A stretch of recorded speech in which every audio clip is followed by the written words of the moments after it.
Glória a Deus. Eu cumprimento os irmãos com a paz do Senhor Jesus, amém?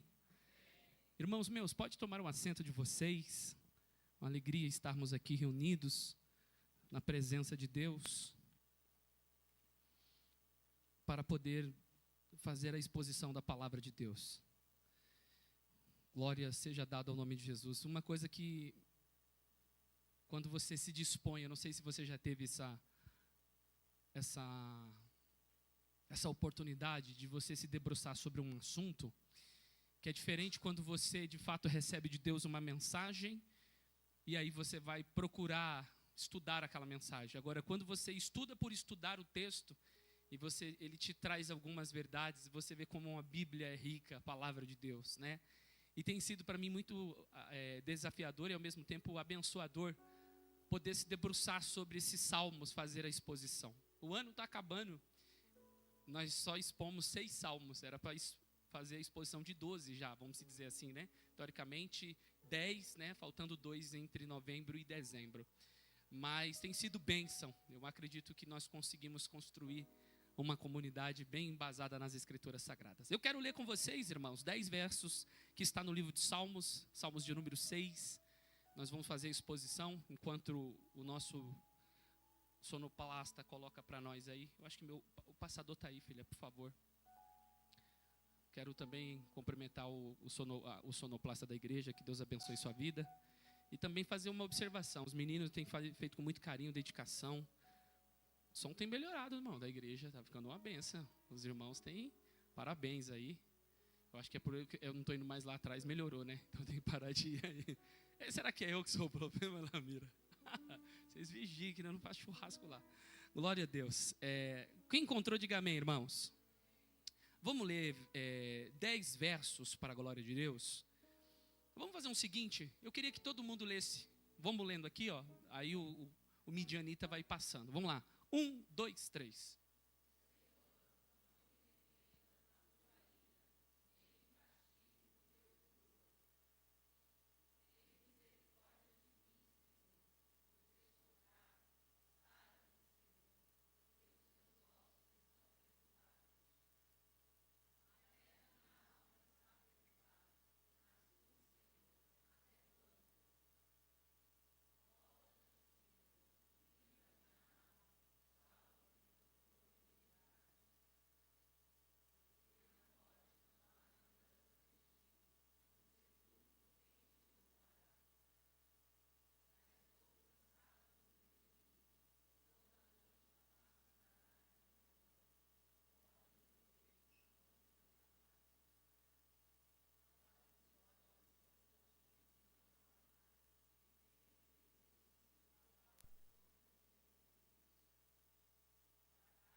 Bote palma para Jesus.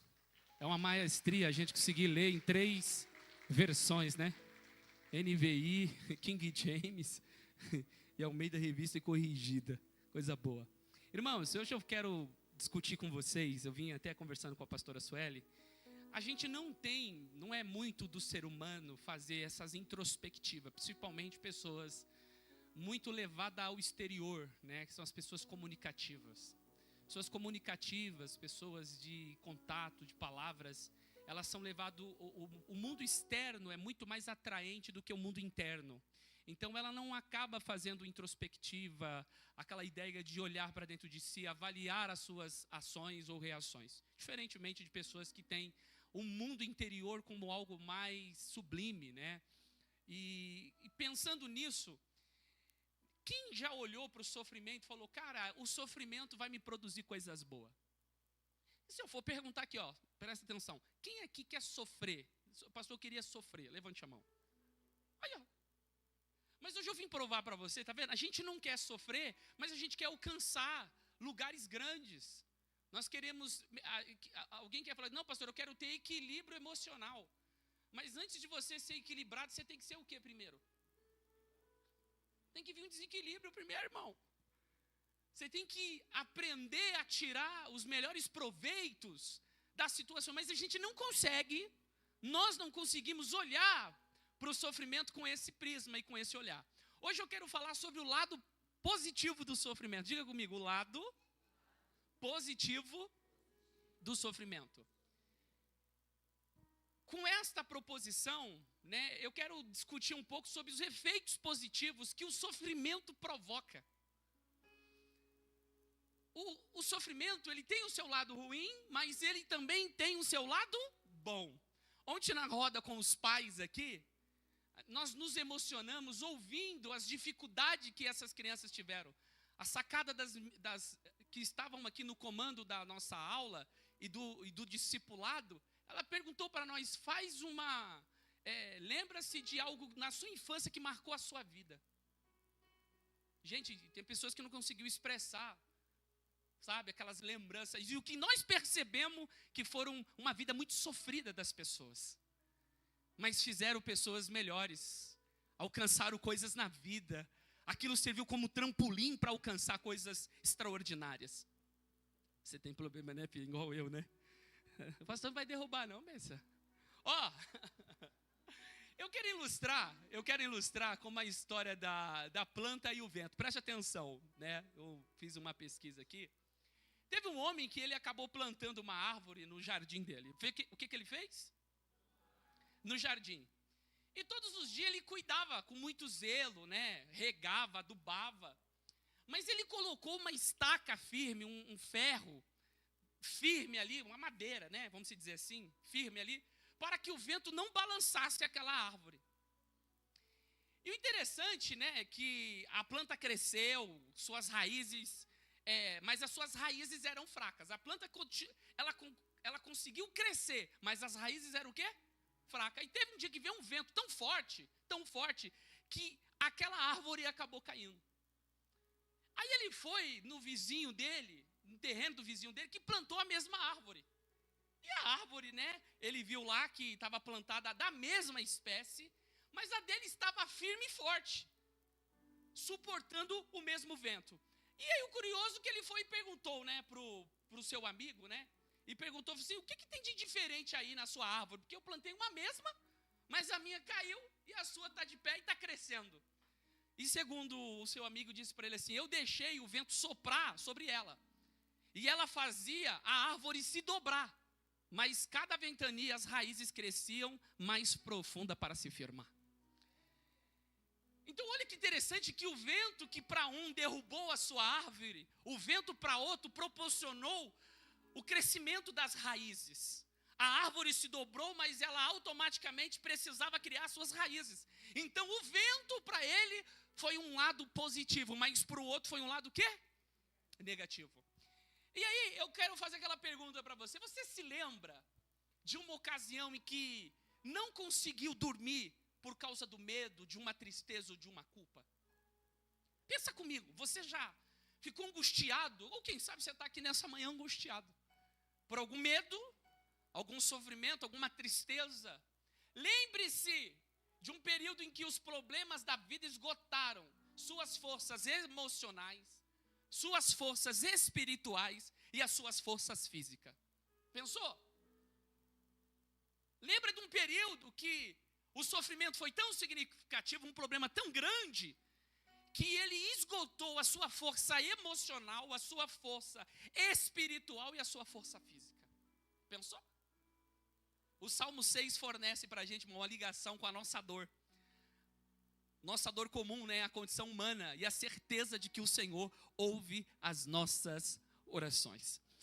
Diante disso, eu quero que você deixe o seu texto aberto, por favor. Bíblia aberta, todos vocês. Pega a Bíblia. Eu vou esperar você pegar a Bíblia enquanto...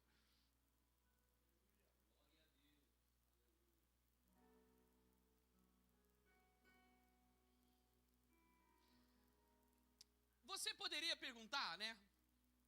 O lado positivo do sofrimento. Qual seria esse lado positivo? Hoje eu quero destacar aqui 3 ensinamentos, 3 efeitos positivos que o sofrimento provoca. Diga comigo, 3 efeitos positivos que o sofrimento provoca. Aí a gente poderia perguntar, qual que seria o primeiro, pastor? Quando nós fazemos a leitura do versos de número 6, Salmo 6, versos 1, ele coloca uma coisa interessante aqui. Versos 1 diz assim, ó: Senhor, não me repreendas na tua ira, nem me castigue no teu furor. Então o primeiro efeito positivo que o sofrimento provoca em nós, diga comigo, ele nos leva a clamar. Olha que legal. Você já parou para analisar, você ora mais no momento que você está bem ou no momento que você está ruim? Eu vou perguntar aqui, quem ora quando a coisa está boa mesmo, ora mais? Levante a mão, quem ora mais? Só temos uma pessoa aqui. Os demais aqui só ora quando? Hã? Não, vocês não querem me enganar. Vocês estão metendo louco, mano. Vocês não conseguem enganar o pastor, imagine Deus. Eu vou perguntar de novo. Se você fosse fazer um balanço da sua oração com intensidade, você ora mais quando as coisas estão apertadas, nas dificuldades, ou quando tudo está bem para você?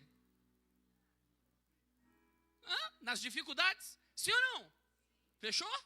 Então tá. Então você está falando para Deus, Senhor, manda dificuldade. Porque é ela que me te leva para orar e falar com você. Então olha o lado positivo. O primeiro efeito que esse sofrimento provoca, ele nos leva a clamar.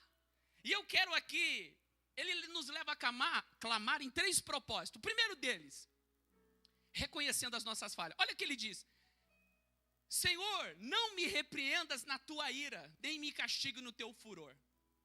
Quando você vai para a tradição cristã, esse salmo de número 6, ele é considerado um salmo penitencial. O primeiro salmo, são 7 salmos penitenciais. E o salmo de número 6 é o início de todos esses salmos penitenciais. São salmos conhecidos por sua intensidade emocional, espiritual, ensinando sobre o poder da confissão, do arrependimento e da reconciliação com Deus. É um salmo de confissão, é um salmo que ele abre o coração, é um salmo que ele fala com Deus. E o interessante é que, no livro que eu estava estudando sobre os salmos, ele coloca 7 imperativos, né? Intensidade do pronome em primeira pessoa, aponta de imediato para o desespero pessoal do adorador e a sua profunda angústia. Então, alguns acreditam que possa ser 2 possibilidades ao escrever esse salmo. Ele está com uma enfermidade significativa e faz com que clame a Deus, ou também necessariamente a luta pelos seus inimigos. Uma coisa que eu parei para analisar, esse é um salmo de Davi. Irmão, você sabia que tem gente que coleciona inimigo, irmão? Você tem colecionado alguns? Quantos inimigos você... Já fez aquele caderninho lá das figurinhas? Falou, mais um pro... O Davi é colecionador de inimigos, irmãos. A maioria dos salmos de Davi, salmos que hoje nos traz um grande legado, que faz a gente buscar mais a Deus, foram salmos oriundos de perseguições. Então tem lutas, tem perseguições que nos levam para clamar a Deus. E nesse clamor, ele reconhece primeiramente o que, irmãos? As suas falhas. Porque sabe o que é interessante? Eu acho que você consegue colocar aí, né, o Midianita, os salmos. Coloca o Salmo 119, verso 67. Eu vou provar para você que tem momento que Deus tem que apertar você, que não você não muda. Se Deus fizer tudo para você, você não muda. Aí Deus fala assim, eu vou apertar, vou dar uma... E quando aquele parafuso está espanado, irmão? Tem que levar no torneiro, mano, para arrancar aquele parafuso. Tem uns aqui que está tudo espanado, mas Jesus vai ter um jeito para desespanar você, tá? 119, 67.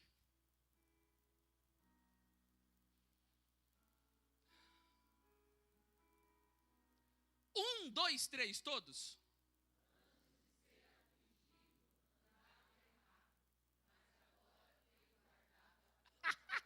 Quem pode bater palma para Jesus aí, irmãos? Ó, olha o salmista, o Esdras. O Esdras está falando, olha, porque às vezes a gente acha que está andando certo. Tem hora que você acha que está andando certo, mas você está andando errado. Aí Deus falou assim, olha, como que eu mudo aquele ali? E Deus sabe onde toca em você, sabia? A gente sabe quando os nossos filhos nos desobedecem, qual a primeira coisa que os pais fazem para punir os filhos? Antigamente era bater, né, irmão? Alguns ainda batem e tiram o celular, né? Faz os dois para não perder a tradição. Mas a gente já tira o quê? O que ele mais... Mas Deus sabe o que você mais gosta. Deus sabe onde colocar a mão em você. Então o salmista está dizendo para mim, olha o primeiro efeito positivo que esse sofrimento causou em mim. Ele me levou a clamar, mas eu reconheci a minha falha. E quando você reconhece a sua falha, irmão, olha o que diz o salmista, antes de ser afligido, eu andava errado, mas agora eu guardo a tua palavra. Não, coloca outro também, filho, por favor. O 119, põe o 72. 71.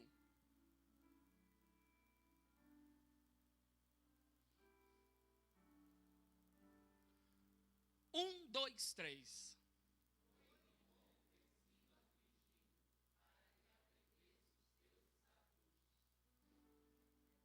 Você pode agradecer a Deus por esse sofrimento que você está passando?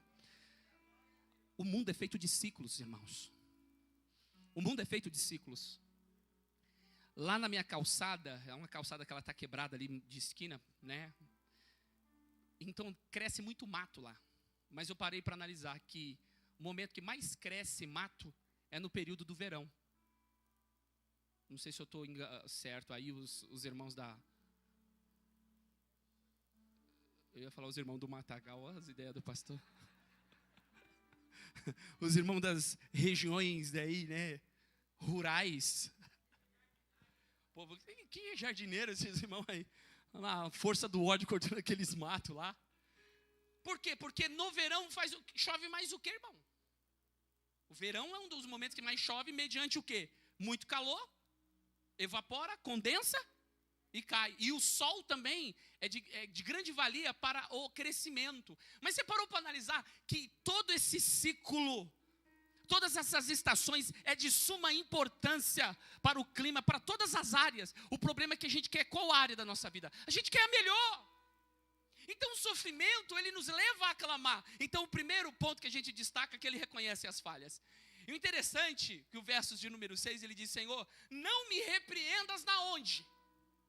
Na tua ira, porque, irmão, quando o pai está aflito, agitado, irado, imagina ele punir o filho no momento da ira.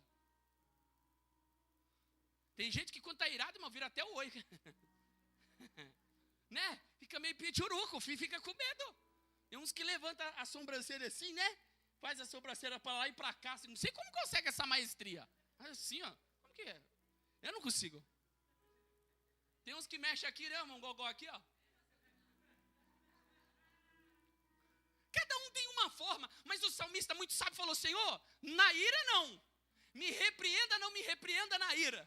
Irmãos, isso faz a gente ver a bondade de Deus, né? Faz olhar o Senhor. É como uma cerca elétrica, né? Que dá choque nos bois para ele não cair, às vezes, no abismo. Às vezes o Senhor permite coisas significativas que a gente não consegue entender, mas é o cuidado do Senhor sobre a tua vida. É por isso que Jeremias diz no capítulo 10, 24, castiga-me, Senhor, mas com medida. Ele não está sendo isento do castigo. Ele fala, me castiga, mas me castiga com medida, não na tua ira, para que não me reduza a nada. Quantos querem passar, aleluia, pela mão do Senhor? Mas é a mão do Senhor que vai te levar ao ideal, vai te levar ao seu propósito. O outro propósito ainda, quando a gente clama ao Senhor, dá um clique aí, querido. Aleluia. Que ele nos leva a clamar, aleluia, apelando para a misericórdia. Vamos ler o verso de número 2. Olha que diz, tem misericórdia de mim, Senhor, porque sou fraco. Sara-me, Senhor, porque os meus ossos estão perturbados. O Davi, ele compreende a sua fraqueza e que suas estruturas não são suficientes para livrá-lo desta angústia, apelando exclusivamente à misericórdia do Senhor. E essa palavra, esse verbo consternar, né, sugere a agonia física do salmista. Irmão, não é qualquer dor, é um sofrimento significativo. Ao ponto que alguns acreditam que possa ser uma enfermidade mortal. E essa enfermidade ele está clamando a Deus, pedindo ao Senhor a misericórdia. Não me repreendas nesta ira, Senhor. Além disso, tem também os inimigos, que vamos chegar lá. Então a ideia desse salmista é a ideia de desfaleço. Eu definho o Senhor. O verbo tem misericórdia deixa explícito o favor de Deus.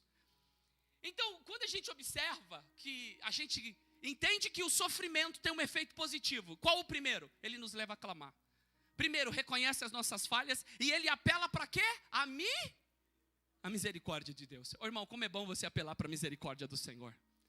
Como é bom você... Quantos que ao invés de se segurar na misericórdia de Deus, continuam tentando usar as próprias forças, querendo usar os próprios caminhos, as próprias estratégias, e não está dando certo a sua estratégia. Irmão, se você faz algo, você tem uma ideia, você tem um método, você tem um resultado. Se o seu resultado está ruim, você tem que mudar a ideia para ter um método novo, resultado novo. Então você está querendo colocar remendo novo em veste velha. E ninguém faz isso, coloca remendo novo em veste velha. Então você está querendo trazer algo que não tem uma solução, quando na verdade o Senhor está no céu esperando dizer: estou aqui, meu filho, apela para mim, eu estou querendo exercer misericórdia sobre a tua vida. Então o sofrimento faz a gente olhar para a nossa pequenez, como disse o salmista no versos de número 2, tem misericórdia, Senhor, eu sou fraco, sara-me, Senhor, porque os meus ossos estão perturbados, a minha estrutura. E quando a gente fala de ossos aqui, irmão, eu estou falando da minha estrutura, o que sustenta esse meu corpo aqui são os meus ossos. E sabe quando você perde a estrutura, quando você perde a sua base, você se sente fraco, mas eu tenho uma palavra de Deus para a tua vida. Deus é disponível e está disponível, querendo exercer misericórdia sobre nós. Quantos que não estão definhando, mas preferem ficar inertes? Você encontra a mulher do fluxo de sangue, rica, dona de muita propriedade, provavelmente o seu marido faleceu, a Bíblia não fala do marido dela. Para aquela mulher num governo patriarcal ser uma mulher de muita propriedade, provavelmente uma mulher que recebeu uma grande fortuna. Ela tinha uma enfermidade, irmão, que ela gastou o dinheiro dela com tudo que ela poderia. A Bíblia diz que não resolveu o problema dela. Mas tendo ouvido falar de Jesus, ela disse, ela criou uma estratégia, como bem pregou a Carla. Eu vou sair daqui, eu estou fraca, uma mulher que perde sangue, perde vida, se está anêmica, pálida, fraca, vulnerável, dentro de um sistema religioso, literalmente era condenada, era tida como imunda, não poderia estar em lugares públicos, era uma mulher literalmente na margem da sociedade, mas ela disse: se eu tão somente tocar nas suas vestes, eu vou ser curada. Oh glória! E aquela mulher foi, irmão, e a Bíblia diz que ela tocou por detrás, e aquele medo no meio da multidão, uma multidão oprimindo, apertando, e Jesus falou: alguém me tocou, alguém me tocou. E aí os dizem: Senhor, aí o Senhor me quebra, né, papai? A multidão te apertando aí, o Senhor pergunta: não, alguém me tocou diferente, porque de mim saiu poder. E ela com medo, ela se expressa, ela esboça ali que foi ela, e Jesus falou: vai, a tua fé te curou, a tua fé te salvou. Outro descendo do monte, aí ele olhou para Jesus leproso, falou: Senhor, o Senhor pode me tornar limpo? Oh meu amado irmão, um leproso não poderia andar no meio também em público, ele estava fora da cidade, vivia dentro do leprosário, mas ele falou: Senhor, o Senhor pode me tornar limpo? Sabe quando você apela para a misericórdia? Porque a lei estava condenando ele, a sociedade condenava ele, mas ele foi naquele que atire a pedra quem não tem pecado, pode atirar, e ele disse: eu quero te tornar limpo. E Jesus foi e tocou nele. Ele não recebia um toque há muito tempo, irmão, ele não podia tocar em ninguém, e ninguém tocava nele, mas Jesus estava dizendo: eu tenho compaixão de você, eu tenho ele tem misericórdia, e esse é o Deus que quer te abençoar. Jeremias, escrevendo sua lamentação, ele diz no versos capítulo 3, 22 e 23, as misericórdias do Senhor são as causas de não sermos consumidos, porque as suas misericórdias não têm fim. Novas são a cada manhã, grande é a tua fidelidade. E eu destaco o terceiro propósito, que o efeito positivo provoca em nós, ele nos leva a clamar. Com 3 propósitos: reconhecendo as nossas falhas, apelando para a misericórdia, questionando o porquê da demora. Cadê os loucos que gostam de brigar com Jesus aí, com Jeová? Tem alguém aí, irmão? Ou você sempre vai como gatinho? Senhor, Senhor, Senhor. Irmão, para que essas conversas, irmão? Oxi. Eu não estou conseguindo nem falar, Senhor. Estou com vergonha. Tá difícil. Ô, irmão. Ô, Senhor, e aí? Aí o Senhor me quebra, papai. Tá pegando pesado. Divide um pouco dessa luta, manda um pouco pro Renilson. Só eu, papai. Aperta ele, o Rodrigo Xavier. Ô, irmão. Você não curou assim, não? Assim não, né? Eu estou achando que vocês estão falando assim: Senhor, transfere a luta para o pastor, ele tem mais fé, pastor. Ele tem mais força, tira um pouco daqui. Vocês vigiam que vocês estão orando, irmão. Quem não questiona, olha o que diz o versos 3. Até a minha alma está perturbada, mas tu, Senhor, até quando, Pai? Mas você não questionou, não? Entra ano, sai ano, a mesma luta, a mesma prova. O mesmo número de telefone te ligando. Você baixou até um bloqueador de chamada, mas não adianta, ele te encontra. Os caras estão te ligando até no domingo, sem misericórdia, irmão. Falou, não, aí no domingo não, mano. Domingo é dia de culto. Todas as demoras de Deus são processos de amadurecimento. Diga comigo, todas as demoras de Deus são processos de amadurecimento. Quer do tempo, quer da pessoa. Até quando sugere aflição diante da demora? Porque uma pessoa ansiosa, os ansiosos, né, irmão? Porque o ansioso é assim, ele quer saber quando ele vai sair da prova. O problema não é a prova. O problema não é a prova, é quando eu vou sair. Uma coisa que ajuda muito o ansioso é quando ele olha para o semáforo, mas o semáforo tem os segundos. 29, 28, 27. Falou, não, estou de boa. E quando não tem nada? Esse negócio não vai e fica... Ele é ansioso, irmão. Ele quer saber quando vai acabar. Tem uns que acostumaram tanto na prova, tá nem aí. Ah, Senhor, eu estou na benção, deixa eu na prova mesmo. Não, aí não, irmão. Mas, olha que o efeito, Lucas, positivo que o sofrimento provoca. Ele nos leva a clamar, mas faz a gente também questionar por que da demora. Será que esse sofrimento não está te levando a perguntar a Deus até quando, Senhor? Pergunta para Deus, irmãos. Porque de tamanho sofrimento, de tamanha perca, porque as coisas não se encaixam, porque as portas não se abrem, porque aquilo que você pediu não chegou ainda, porque está na escassez, porque está tendo rebeldia no meio dos filhos, porque você não consegue alcançar aquilo que você tanto almeja, o carro está quebrando demais, quebrou até a máquina de lavar, você voltou para o tanque e falou, que raiva, marido abençoado, Senhor, leva ele também. Não, aí não, filha.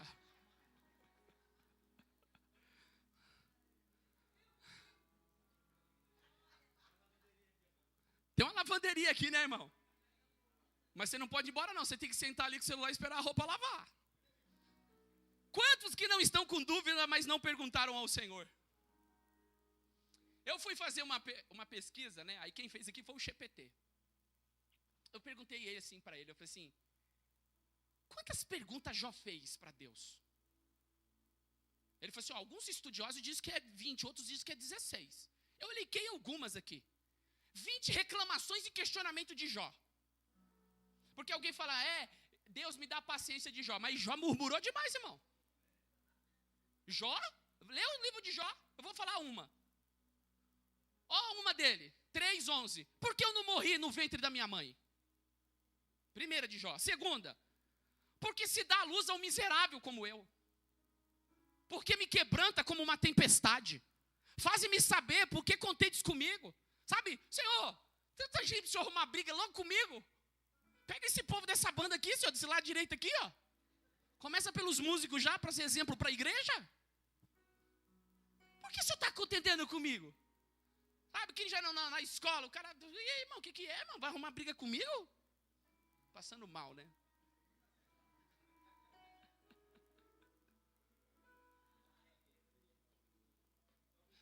Só um minuto, estou passando mal. Depois a gente briga. Olha outro questionamento de Jó. Por que escondes o teu rosto e me tens por teu inimigo? Senhor, eu acho que eu sou um inimigo seu.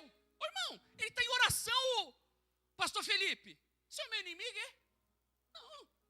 Primeiro que o senhor nem falar comigo, o senhor não me responde. Então que eu não morri no ventre da minha mãe. Ó, e com o catelho ali, coçando com a ferida. Alguns estudiosos acreditam que Jó andava, larvas caíam do seu corpo. Uma enfermidade. Alguém já viu alguma foto de crianças em lugares de muita pobreza? E você vê aves voando, esperando literalmente aquela criança já morrer para vir. Alguém já viu isso aí? O cheiro de Jó, quem sabe as aves, estavam esperando, irmão. E ele questionando a Deus, irmão, as pessoas acham, e tem estudiosos que creem, que o livro de Jó é um livro fictício, que Jó não existiu. Você é louco, irmão? Jó está na prova, está no sofrimento, ele está conversando com Deus. Ei, fala com Jesus. Por que de tanto? Porque nada se encaixa para você. Aí Deus falou assim, Jó, você me fez de 16 a 18 perguntas, eu vou fazer 70 para você. Senta aqui. E Deus, é por isso que eu falo, irmão, Deus gosta de homem, tá? Cinge o teu lombo como macho.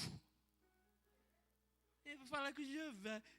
Irmão, Jeová, isso mesmo. O que é que está acontecendo aí? Aqui, irmão. Sim, senhor.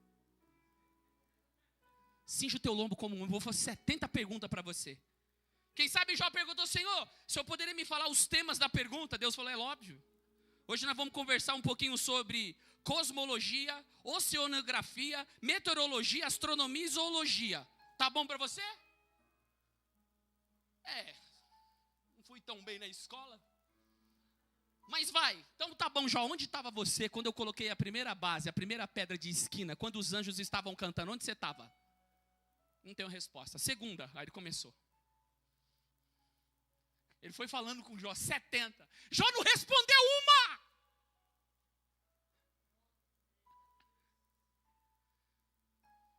Você não tem resposta? Eu te fiz perguntas básicas do oceano para você. Eu fiz perguntas básicas da cosmologia. Se você não sabe me responder, você está questionando o que eu fiz sobre a tua vida, Jó? Eu estou no controle, Jó.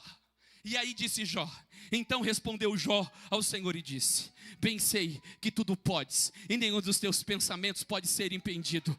Quem é aquele que dizes tu, que sem conhecimento encobre o conselho? Por isso, falei do que não entendia, coisas que para mim eram maravilhosíssimas, e que eu não compreendia. Escuta-me, pois eu falarei, eu te perguntarei, e tu me ensina. Com o ouvir dos meus ouvidos ouvi, mas agora os meus olhos te veem, por isso me abomino e me arrependo no pó e na cinza. Ei, meu amado irmão, o sofrimento está te levando para próximo de Deus a clamar, mas tem momento que você questiona o Senhor, e o Senhor está respondendo o seu questionamento. Eu estou no controle da tua vida, diz o Senhor dos exércitos para você.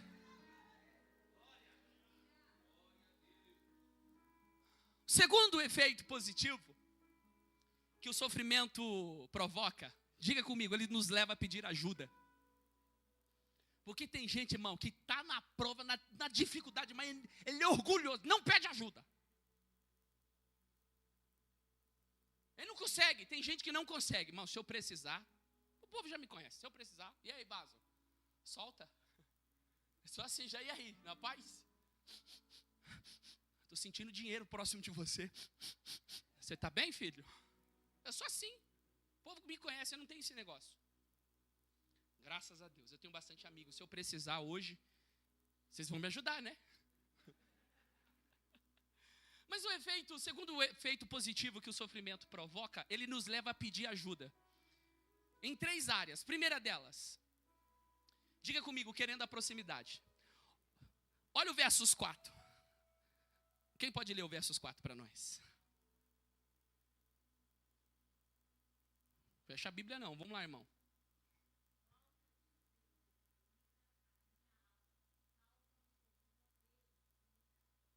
Irmão, o Senhor se volta de outra direção para o adorador contrito. Sabe o que dá ideia? Eu não sei se você percebeu. Parece que Deus está indo em outro caminho. E o salmista está aqui. Volta, Senhor. Se aproxima de mim. Volta. Irmãos, e quando o Senhor volta, Ele traz livramento, traz salvação. Ao passo que a imagem de recuar, no versos 10 que nós vamos aprender, dos inimigos, se voltam do salmista em direção oposta, tudo em resposta da sua oração. E o interessante é que o versos 4, salva-me por tua benignidade. E a ideia de benignidade aqui é uma palavra no hebraico, hesed, né? Hesed, cujo significado é próximo de amor e se baseia na fidelidade do Senhor à aliança. Quantos que no sofrimento sentem-se sozinhos? Quantos que no momento da aflição os abandonaram? Irmãos, é só apertar o calo para você ver se muitos, A Bíblia diz que o dinheiro granjeia muitos amigos, mas o pobre, até o amigo dele o deixa. Misericórdia do pobre, né, irmão? O pobre já está na pindaíba. Aí o único amigo que ele tinha deixou ele. Mas a riqueza granjeia muito o quê? Mas não é pela sua pessoa, é pelo aquilo que você pode proporcionar. No dia que você perder, você perdeu a amizade. Verdadeira amizade, na prova, na luta, na dificuldade, tá junto. Tem problema? Tem. Tem divergência? Tem. Mas são seres humanos e sentam e resolvem e a coisa vai caminhando. O sentimento que você tem é de estar só. Será que é até de Deus? Você encontra a vida de Paulo. Irmão, Paulo para mim foi um dos maiores missionários. Depois de Jesus, Paulo para mim é o que mais fez um trabalho significativo. O que você espera de um homem que plantou igreja em muitos lugares? O que você espera, pastor Felipe, dele? No final de sua vida? Um grupo, todo mundo, estamos juntos. Mas disse Paulo, segunda carta a Timóteo, ninguém me assistiu na minha primeira defesa. Antes, todos me desampararam. Que isto não se seja imputado. Mas Deus esteve comigo e me livrou da boca do leão. Pode uma mãe que amamenta o seu filho, todavia se esquecer dele? Mas se ela se esquecer, eu não me esquecerei de ti, diz o Senhor. Então, o sofrimento, ele tem um efeito positivo. Ele te leva a clamar. Pedindo o quê? A proximidade. Toca de novo aí, filho. E o segundo, diga comigo, revelando o cansaço em orar. Vamos ler o verso de número 6? Já estou cansado do meu gemido. Toda noite faço nadar a minha cama, molho o meu leito com as minhas lágrimas. Irmão, olha a expressão utilizada, que é uma figura de linguagem, que é a ideia do exagero. Eu não sei se é uma hipérbole, se a hipérbole é uma ideia de exagero, porque existem várias figuras de linguagem, né? Metonímia, sinedoque, paráfrase, paradoxo. Então, são inúmeras figuras de linguagem, a gente só tem que descobrir qual é, mas a gente sabe que é uma figura de linguagem. E dentro dessa figura, você observa que é um exagero. Eu estou cansado do meu gemido, toda noite eu faço nadar a minha cama, molho o meu leito com as minhas lágrimas. Não dá uma ideia de um choro incessantemente, intenso? O salmista expressa a Deus seu cansaço mediante a um sofrimento contínuo, verbalizado através das inúmeras lágrimas no momento do silêncio noturno. Na época, com o meu conhecimento pouco, né, eu tinha um livro, comprei um livro da Mary Baxter. Ela escreveu a Divina Revelação do Céu, a mesma que escreveu a Divina Revelação do Inferno. E o interessante é que todos os livros dela é tudo sobre divina revelação de alguma coisa. Quando ela fala divina, então já dá uma ideia de sagrado, né? E eu li esse livro dela e eu preguei sobre o Salmo 56, que era sobre o Salmo de Davi, quando ele fugia de Saul na caverna de Adulão. E esse salmo mostra que Deus coloca as nossas lágrimas num pote. E a Mary Baxter, no livro dela, disse que no céu tinha uma partilheira. Eu pregava isso, irmão. Que tinha uma partilheira no céu com todas as lágrimas de todo mundo. E na partilheira das lágrimas tinha um livro em branco. Segundo Mary Baxter, a divina revelação do céu do qual eu pregava. Inclusive meu TCC, que é meu trabalho de conclusão de curso, eu fiz contra o segundo livro dela, que é a divina revelação do inferno. Eu faço um contraponto à luz da Bíblia sobre o livro dela. E segundo ela, Deus vai lá no céu, olhou aqui para a igreja, deixa eu ver quem está chorando muito, quem está chorando muito. Ele deu uma olhada. Vamos pegar o Fábio chorão.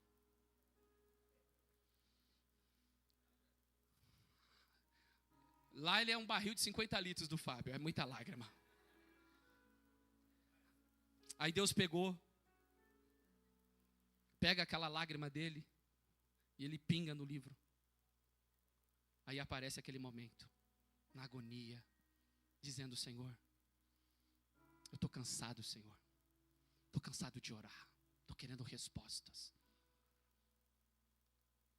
O salmista diz no Salmo 56, se não me falha a memória, é o versos 8. Senhor, põe as minhas lágrimas no teu... Põe lá o Salmo 56. Os irmãos estão achando que não tem na Bíblia, não. Os irmãos, será que tem esse texto? O pastor está vendendo um logo, né? Aí, põe aí. Vê se é o 56, 8. Se não for o 56, é o 57.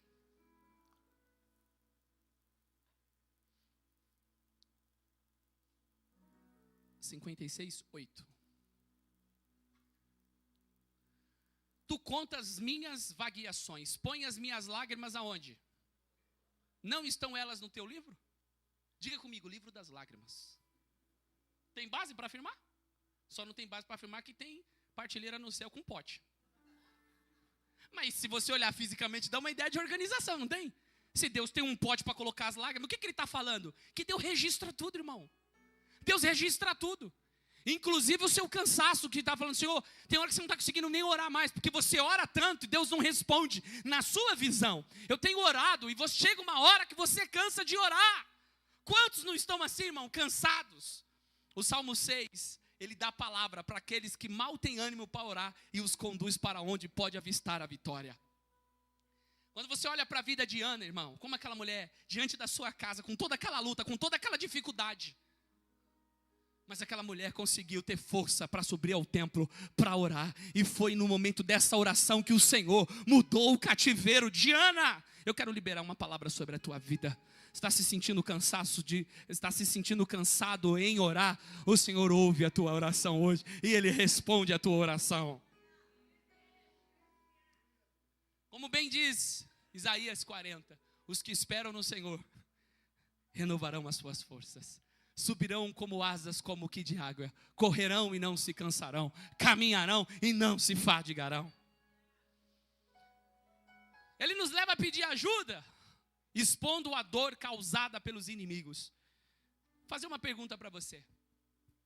Alguém já causou alguma ferida em você? Alguma dor? Quantos que não querem abandonar a chamada ou ministério? Porque dores foram causadas. É por isso que eu tenho sempre conversado com a liderança.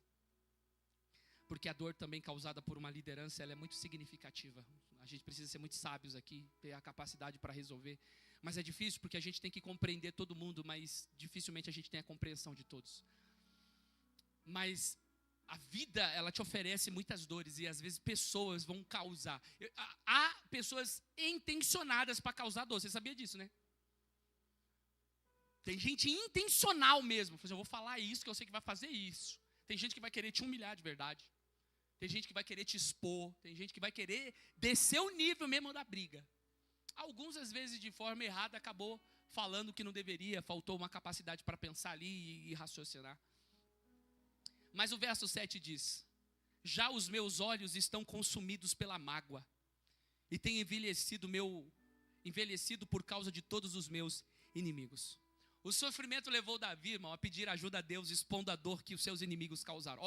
Ele estava sendo consumido pela mágoa. Imagine você com uma mágoa dentro do seu coração. Por que casais vão se separar? Conforme Mateus 19? Pela dureza? O que é a dureza do coração? Não tem perdão. A mágoa afasta as pessoas. A mágoa é muito destrutiva, ao ponto que Hebreus capítulo 10 diz assim, 12, se não me falha a memória, que nenhuma raiz de amargura brote em vossos corações, e por ela vá descrescendo e contamine muitos. Então, se você deixar essa mágoa a penetrar dentro do seu coração, irmão, e ela criando raízes, ela vai te trazer muita destruição. Então, o salmista está pedindo ajuda a Deus. Senhor, eu quero uma proximidade. Eu estou revelando o meu cansaço em orar, mas eu também estou expondo ao Senhor a dor que os meus inimigos têm causado em mim. Ô irmão, esse dia eu estou pintando a casa lá, né? Terminei dentro da casa já, irmão. Comecei quinta, sexta, sábado, terminei.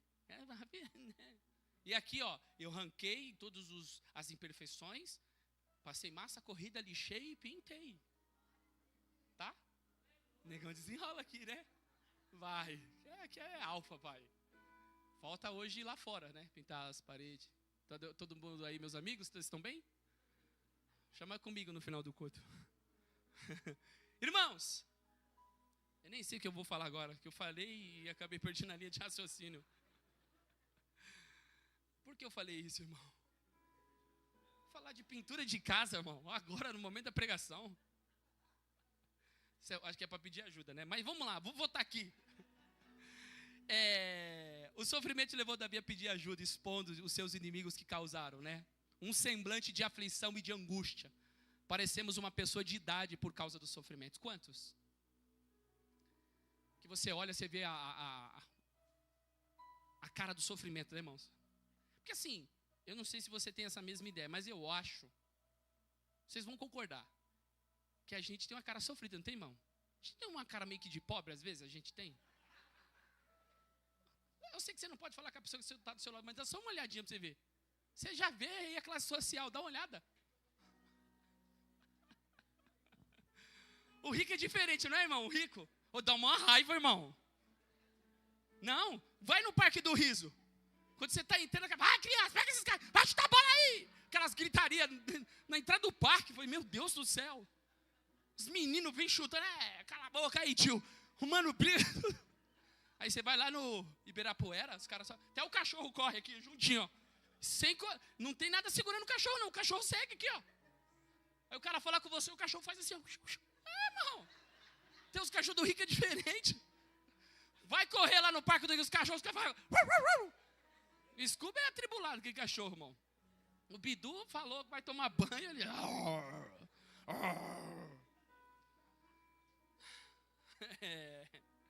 Quantos traumas nossos inimigos nos causaram? Quantas feridas e marcas possuímos ao longo do ministério? Eu olhei para a vida de Paulo, irmão. Paulo falou uma coisa. Eu recebi 40 chibatadas, menos uma. Sofri naufrágio. E às vezes eu estava em perigo. Perigo dos inimigos, perigo dos salteadores, perigo dos falsos irmãos. Perigo dos da minha pátria. Não, a gente já tem o inimigo número 1, né? O arqui-inimigo que é o Satanás. Agora, alguém aqui ser contra, jogar contra você. Mas o salmista está falando, Senhor, eu estou expondo a dor causada pelos meus inimigos. Eu lembrei. Porque eu falei disso. No seminário de adoração, aí eu estava, por isso que eu contei da casa, que eu estava assistindo muito YouTube, né? Eu coloquei as pregações antigas da igreja, eu gosto de ouvir. Eu gosto de me ouvir pregar, né? Tem gente que fala, eu não gosto de me ouvir. Eu gosto de me ouvir pregar, aprendo muito comigo mesmo. Às vezes eu choro comigo mesmo pregando. Eu falei, Deus, louva você. Louva demais. Eu vou, mano. Por quê, irmão? Deus me usa. E aí, eu lembrando do seminário sobre adoração. Esse seminário, irmão, gente do céu. Você passou prova também, Ju, que você estava na liderança? Até hoje? Keren também pegou a luta, Keren? Deu tontura também, filha? Gente, pegou uma tontura significativa. Gente, eu estava num nível que eu estava ruim, irmão. Mas por quê? Por causa de simplesmente uma palavra que eu recebi. De alguém que eu tinha uma estima muito significativa. Inclusive, ele fez um pedido de perdão para mim. Mandou um áudio para mim. Falou, pastor, eu quero te pedir perdão se eu te causei alguma coisa. Não foi a minha intenção. Você é um filho para mim e tudo mais. Mas ele fez um pedido de perdão. Ele, na época, disse que não queria nenhum contato com a nossa comunidade, não queria que ninguém viesse aqui. Aquela palavra que entrou dentro do meu coração, meu irmão, eu estava dando aula, eu não sei como eu subi as escadas para dar aula. A partir dali, nós descemos, eu me lembro que nós colocamos a mesa ali atrás para fazer o cronograma do seminário, que eu acho que seria na próxima semana. Ali eu já falei, quem estava comigo, até o Gustavo na época, percebeu, você está bem, pastor? Eu falei, não sei, não estou bem, eu estou meio... Irmão, dali desenvolveu uma tontura significativa. Irmão, ansiedade, para mim é ansiedade, tá? Ela tem vários sintomas. Dentre elas, às vezes você está ouvindo um barulho no ouvido. Isso é ansiedade também, sabia? Outras coisas mais. Tem vários tipos. Tem gente que desespera. Chega um nível, né, que, como bem disse as irmãs, eu estava ouvindo vocês, ninguém morre por ansiedade, né? Você nunca viu ninguém morrendo com um ataque que teve de ansiedade. Eu não sei se tem. Parece que vai morrer, né? Mas resumo da história. A obra de Deus causou isso em mim. E a gente tem hora que a gente, irmão, não é fácil não, irmão. É muita ingratidão. Porque eu, como pastor e líder da minha casa, eu tenho que proteger a minha esposa e minha família. Porque se eu deixar afetar ela, afetou a igreja. Se ela não vir mais, se ela não quiser, eu vou entregar o trabalho. Não tem como. Se ela falar que não dá mais para ela, eu vi que está causando mal, o que é que eu vou ter que fazer, irmão? Perco a família para ganhar vocês? Eu tenho que renunciar, não tem para onde correr. Então, eu preciso cuidar dessa mulher. Tem que blindar ela, tem que ser o escudo dela. Esse é meu papel, tem que ser o protetor da casa. E não é fácil, irmão, que é pancada por tudo. Porque o pastor, ele é um bicho doido. Que as pessoas estão errando e o pastor não quer que as pessoas erram. Os pastores, por que a pessoa não muda? A gente fica... Irmão, tem hora que eu e a Su, nós falamos, Su, tem hora que nós estamos viajando, nós estamos falando do quê, irmão? De vocês. Para de dar trabalho para nós. Quando na verdade a gente tinha que falar sobre outra coisa. Um dos momentos que eu mais assim distraio é quando eu estou com os meus amigos no domingo, brincando com algum jogo, irmão. Agora eu vou jogar xadrez. Quem é bom de xadrez aí? Vou arrebentar, papai. Que foi assim? É que na tranca não deu, em outras coisas não deu assim, mas... Vou pra dama. Quem é bom da dama aí? Irmão, passa domingo, ninguém fala mal de ninguém. Que a gente já não tem um hábito de falar mal de ninguém, né? Quando nós comentamos assunto, eu e minha esposa, comentamos dos irmãos de verdade, porque é o nosso trabalho de pastor, fazer o trabalho. A gente trabalha com um problema. Mas a gente pensa em outras coisas quando nós estamos em momentos de amigo. Eu queria que você pensasse agora. Será que tem alguma coisa que está doendo em você, que alguém falou? Se fui eu que falei, eu quero te pedir perdão. Fala para mim, eu vou falar pessoalmente para você, eu te peço perdão, eu não tenho medo com isso. Porque a gente falha. Pastores, preste atenção no que vocês falam aqui. A gente tem que tomar cuidado, a gente tem que ter empatia. Eu era muito severo com o divórcio, ainda tenho minha fé e a minha crença no divórcio. Mas eu falava com muito zelo e faltava um pouco do amor. Porque tem gente que às vezes está nessa causa, não porque ela quer. Alguns sim, outros não. Então o que a gente tem que ter? Tem que ter empatia para falar. A gente tem que ser bíblico, mas a gente tem que ter o quê, irmão? O amor. Falou, amigo, toma aqui, estou para te ajudar, a Bíblia diz isso e tal, mas eu quero ser o seu, eu não vim aqui para te acusar. Quem está comigo, diga glória a Deus. Mas disse o salmista, muitas são as aflições do justo, mas o Senhor o livra de todas. Levante a sua mão, eu quero liberar uma palavra. Põe a mão na região do seu coração. Eu não sei qual foi a dor causada. Se foi por uma liderança, se foi pela igreja, se foi por um pastor, algum líder, por alguém que você estimava, pode ser por um pai, por uma mãe, um filho, uma filha. Alguém que você tinha um apreço, liberou uma palavra que até hoje você lembra, dói. As lágrimas vêm. Você diz que perdoou, mas você sente que tem algo que te prende ainda. No nome de Jesus, receba de Deus a libertação hoje. Que o Senhor arranque do seu coração toda a mágoa que atrapalha você de caminhar e de progredir. Quem pode aplaudir a Jesus nessa manhã? E o terceiro sofrimento, irmãos, para a gente caminhar para o final. Terceiro sofrimento positivo. Não, terceiro sofrimento não. O terceiro efeito positivo que o sofrimento provoca, diga comigo, ele nos leva a expressar confiança em Deus. Olha o terceiro efeito positivo que o sofrimento causa. Ele faz a gente expressar confiança em Deus. Como que eu sei que eu confio em Deus? Como que eu sei? É nos momentos da adversidade, irmão. É quando exige. Como eu sei que você é sábio? Quando Deus te dá problema para você resolver. O versos 8 diz, e aí, nos leva a expressar confiança em Deus, afastando quem? Vamos ler o versos 8 sem entender? Versos 8. Apartai-vos de mim todos os que praticais a iniquidade, porque o Senhor já ouviu a voz do quê? Do meu lamento. Os opositores do salmista, os versículos de 8 a 10 são um grito de vitória. A confiança expressada é resultado de afastar seus inimigos, algo pedido em oração. Deixa eu liberar uma palavra para você. Tem gente que vai sair da sua vida só porque você orou. Fala assim, Deus, não deixa vir na minha casa não, não vai. Senhor, só permita ir na minha casa quem é do Senhor. E quando alguém for na sua casa também aceite, porque foi Deus que mandou. Eu vou falar uma coisa para você, se pessoas te procuram, se pessoas querem estar do seu lado, significa que essas pessoas são de Deus. Algumas ainda que possa te procurar não são de Deus, você tem que ter discernimento. Mas aquelas que não estão indo, que te abandonaram, que não quer mais, meu amado irmão, louvado seja o nome do Senhor. Não que a pessoa é ruim, não que você seja ruim, é que não vai dar legal. Você vê a briga de Esaú com Jacó, ficaram 20 anos distantes, um querendo matar, Esaú querendo matar Jacó. Mas quando Jacó voltou, se encontraram os irmãos, houve um pedido de reconciliação, e aí o Esaú falou, vamos por aqui. Ele falou, meu irmão, louvado seja Deus, mas amém, é que eu estou com outro propósito, mas Deus te abençoe, vamos junto. Falou, varão, bora família, vambora, filho, bora. Não, aquela sabedoria. Então, por que ele está expressando confiança? Porque eu orei a Deus, falei, Senhor, lembra que ele estava orando? O primeiro efeito não foi oração, e a oração foi o que ele pediu? Os meus inimigos, Senhor.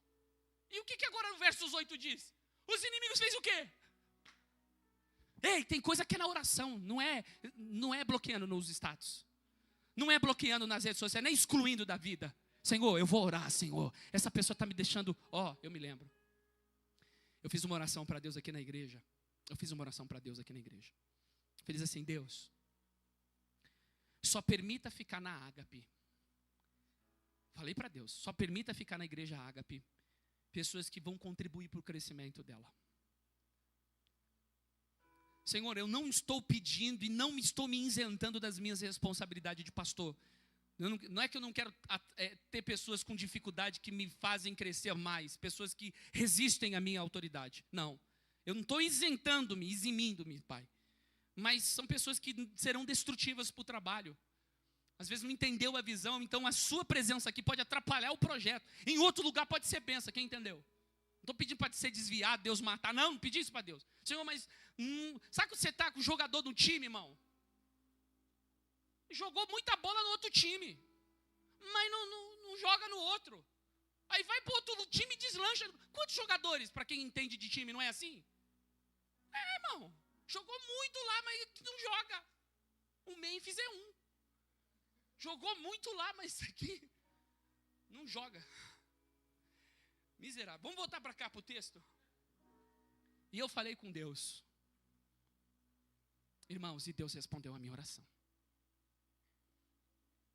Então, pastor Renato, quem o Senhor tira, porque eu orei, eu não vou atrás de ninguém do que eu orei para o Senhor tirar.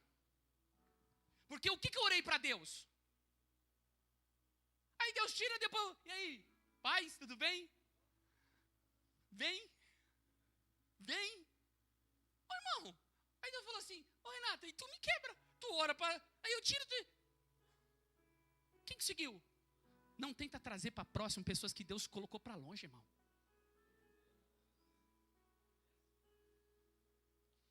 Eu não estou ensinando, a base do cristianismo é perdão, comunhão, koinonia. Mas o salmista falou, Senhor, eu estou conseguindo expressar confiança no Senhor, sabe por quê? Eu orei a ti. Irmão, é tão gostoso quando você ora e Deus responde a sua oração. Eu orei para o Senhor fazer, o Senhor fez, Deus tirou. Obrigado, Jesus. É o que o salmista está fazendo. Segundo, recebendo a certeza da resposta. Nos leva a expressar confiança em Deus. O terceiro efeito positivo do sofrimento, que ele provoca. Ele nos leva a expressar confiança em Deus. afastando os nossos inimigos, recebendo a certeza das respostas. Olha o que diz o versos de número 9. O Senhor já ouviu a minha súplica, o Senhor aceitará a minha oração. Em momentos de sofrimento, o salmista sabia que Deus ouviria o seu clamor e lhe responderia. Como bem expressado no Salmos 40. O Senhor é o socorro bem presente na hora da angústia. Eu não sei se você parou para analisar. Olha para mim aqui, eu vou falar para você. Ei, Deus quer responder a sua oração. Mas Deus viu que você não ora. O que Deus vai fazer? Vai te apertar, porque Ele quer te responder. Ó, Deus me respondeu. E se Deus não apertasse? Ele ia clamar? Irmão, Deus é tão ao seu favor, que Ele falou assim, eu quero abençoar Ele. E o único método de eu abençoar é apertando. Porque apertando Ele ora. Aí eu respondo e Ele recebe a vitória e o meu nome é glorificado. É o que o salmista está falando. Eu recebi a certeza da resposta. Só recebe quem pede.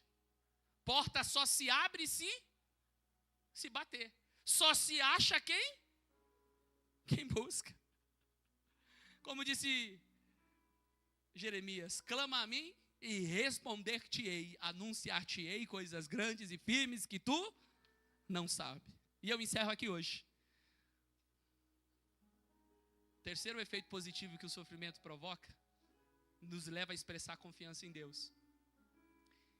Em 3 áreas, né? Afastando os nossos inimigos, recebendo a certeza da resposta, provando o quê? A nossa sinceridade. Esse grito de vitória pelo salmista é a prova contundente de que foi sincero em suas palavras, por isso recebeu a resposta e seus adversários ficaram envergonhados. Você já foi acusado de alguma coisa e no final das contas quem estava errado era a pessoa? Eu nem sei se eu posso falar isso, mas eu vou falar. Fala ou não fala, irmão? Vocês também é curioso também. Vocês gostam tão mal, né? Misericórdia, irmão. Igreja do Senhor é essa, irmão?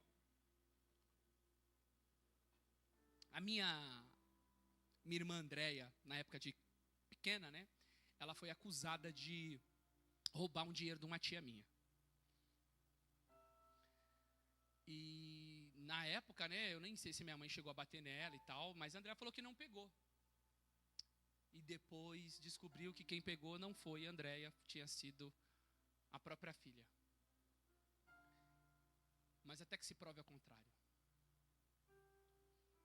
Tem gente que não gosta de você porque simplesmente só falaram mal, não ouviram o seu lado da história. Mas o sofrimento tem momentos que ele vai levar você a expressar confiança em Deus, sabe por quê? Porque esse sofrimento vai provar sua sinceridade. E isso é muito bom, irmãos. O texto diz que o Senhor virou o cativeiro de Jó quando orava pelos seus amigos. E o Senhor acrescentou a Jó o outro tanto em dobro tudo quanto possuía. Sabe por quê? Acusaram o Jó. Falaram que Jó estava em pecado. Mas Jó ainda conseguiu pegar força para orar. E no final das contas, Deus ia destruir os amigos de Jó. E Jó teve força para orar pelos seus amigos que o acusaram. Então esse sofrimento vai provar sua sinceridade diante de Deus. E eu encerro aqui hoje com um texto de Romanos 8:28. Põe para nós aí, querido.